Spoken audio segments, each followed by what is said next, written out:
மாறியோட அப்பா வந்துட்டாரு, மாறி போடுவாரு. ஐயா பெருமாரியா முள்ள மாதிரியா? அவனுக்கு ஐயா காலையில மாலை வந்துச்சு. சாயங்காலம் தானே மாலை வரணும்.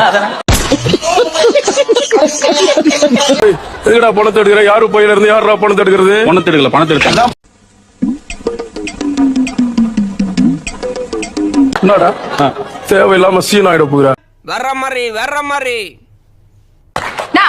ஏன் ஏரியாவில் என்ன கேட்காம எதுக்கு ஆட்ட விட்டுற? ஏங்க பேஷண்ட் எல்லாம் கூட்டிட்டு வந்து யாருங்க நீங்க? யாரு நீ? நான் மாறி வந்திருக்கேன். மாறி வந்து அங்க இன்னைக்கு என்னெல்லாம் பண்ண போறாரோ. ராமரையா அவர்கள் உண்மையிலேயே காலேஜ் முடிச்சோன்ன போலீஸுக்கு தான் ட்ரை பண்ணார். Very good. எல்லாரும் ஜோரா ஒரு கை தட்டுங்க. அதுக்கு 3 மாசம் உள்ள இருந்தார். ஏன்னா அவர் பொம்பளை போலீஸுக்கு ட்ரை பண்ணாரு. அசிங்கப்பட்டான் ஆட்டோக்காரன். ஆக உன் கண்ணு தான் உனக்கு பெருசு. சரி சாமி. உன் கண்ணோ முட்டை கண்ணு